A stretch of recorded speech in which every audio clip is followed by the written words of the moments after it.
అందరికీ నమస్కారం. నేను మీ గోపాల్ అయ్యంగార్. శ్రీమతి రామానుజాయ నమః.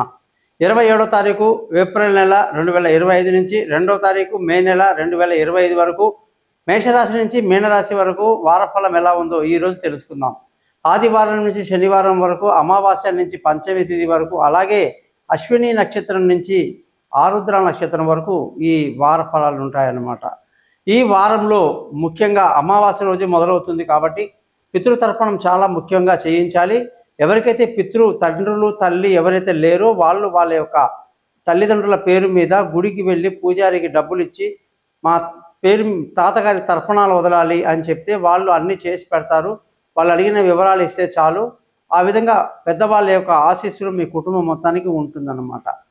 ఈ వారంలో గ్రహస్థితి కానీ చూసుకుంటే చంద్రుడు మేషరాశి నుంచి మిథున రాశి వరకు ప్రయాణిస్తున్నారు.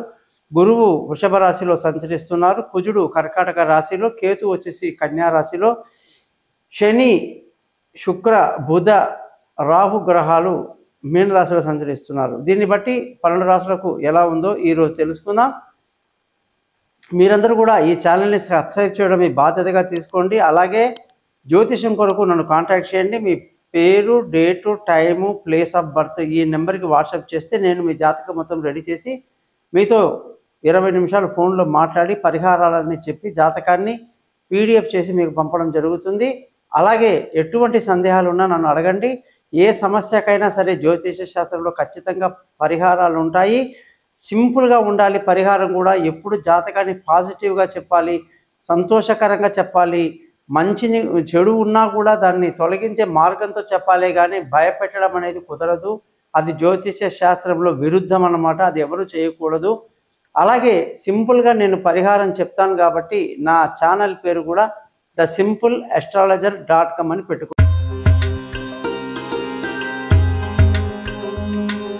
మిథున రాశి వాళ్ళందరికీ 27వ తారీఖు ఏప్రిల్ నెల 2025 నుంచి 2వ తారీఖు మే నెల 2025 వరకు వారఫలం ఎలా ఉందో చూద్దాం. ఈ వారంలో మిథున రాశి వాళ్ళు అనుకున్నట్టు అన్ని పనులు సాధిస్తారు, ప్రశాంతంగా జీవిస్తారు, విందులు వినోదాల్లో పాల్గొంటారు, అనేక శుభవార్తలు అందుకుంటారు.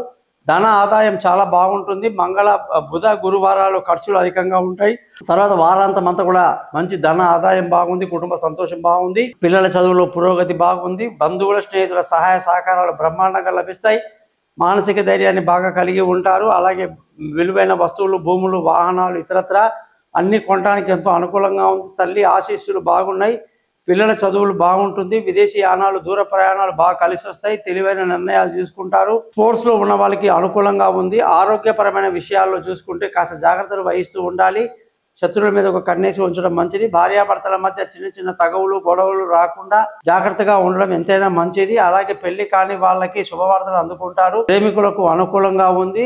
అదృష్టం ఈ వారం బాగా కలిసి వస్తుంది. పెద్దల ఆశీస్సులు బాగుండి ధర్మ మార్గంలో జీవిస్తారు, అదృష్టవంతులు అవుతారు. ఉద్యోగంలో ప్రమోషన్లు, ఇంక్రిమెంట్లు, పై అధికారుల ప్రశంసలు ఏదైనా జరగాలంటే గురుగ్రహానికి పరిహారం చేసుకోవాలి. వ్యాపారంలో మాత్రం చాలా మంచి లాభాలు ఉంటాయని చెప్పేసి బ్రహ్మాండంగా చెప్పొచ్చు.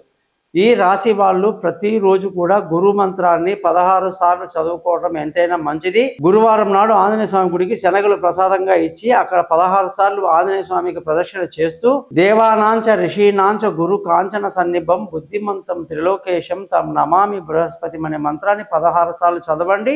జాతకం కొరకు నన్ను కాంటాక్ట్ చేయండి. ఈ ఛానల్ని సబ్స్క్రైబ్ చేయడం మర్చిపోవద్దు. మీ గోపాల్ అయ్యంగార్. నమస్కారం.